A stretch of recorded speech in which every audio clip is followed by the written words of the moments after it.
കേരളത്തിന് അഭിമാനമായി 2 മലയാളി വൈദികർ ഉൾപ്പെടെ 6 പുതിയ മെത്രാന്മാരെ ഭാരതസഭയ്ക്ക് നൽകി ഫ്രാൻസിസ് മാർപ്പാപ്പ.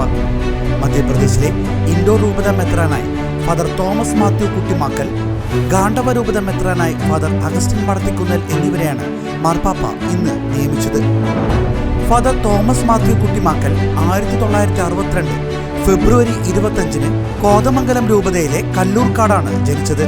ഭോപ്പാലിലെ ക്രിസ്തു പ്രേമാലയ ഫിലോസഫേറ്റ് ആൻഡ് തിയോളജിക്കൽ സെമിനാറിൽ നിന്ന് തത്വചിന്തയും ദൈവശാസ്ത്രവും പഠിച്ചു.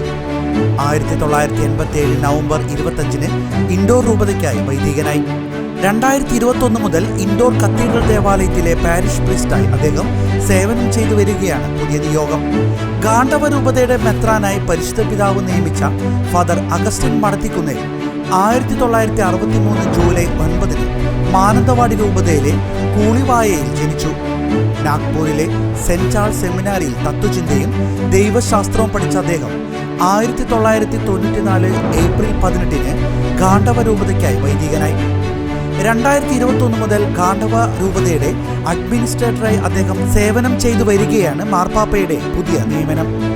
കമാം രൂപതയുടെ പുതിയ മെത്രാനായി ഫാദർ പ്രകാശ് സാഖിലി, നൽഗോണ്ട രൂപതയുടെ പുതിയ മെത്രാനായി ഫാദർ കർണം ദമാം കുമാർ, പൂർണിയ രൂപതയുടെ മെത്രാനായി ഫാദർ ഫ്രാൻസിസ് ടർക്കി, ഔറംഗാബാദ് രൂപതയുടെ മെത്രാനായി ഫാദർ ലാൻസി പിൻഡോ എന്നിവരെയാണ് മാർപ്പാപ്പ നിയമിച്ച പുതിയ 4 മറ്റ് മെത്രാന്മാർ.